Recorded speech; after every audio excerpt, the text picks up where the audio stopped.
part of your plan or all of your plan for when you die is everyone knows what I would want, well, you need to hear this story. There are two sisters. Their dad dies.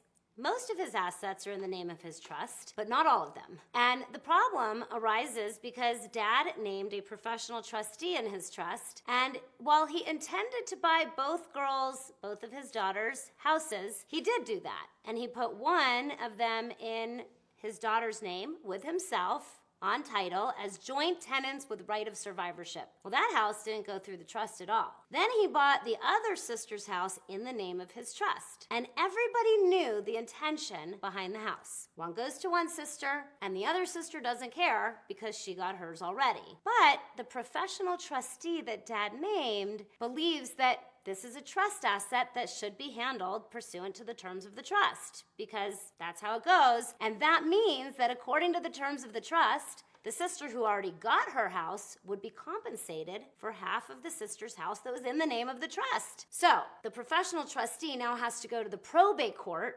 And one of the whole purposes of a trust is to keep your estate out of probate court.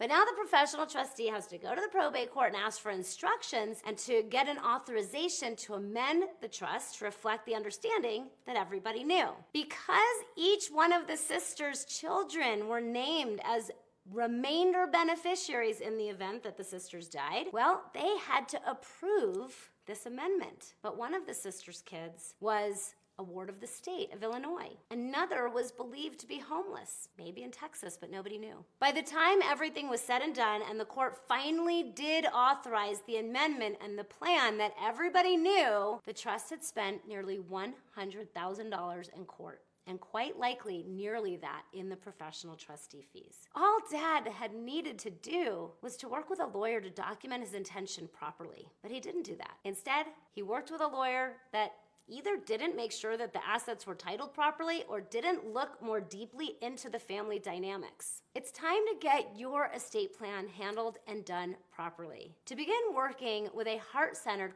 counseling-oriented lawyer who will do right by you and your family, just go to personalfamilylawyer.com and search for a lawyer who can help.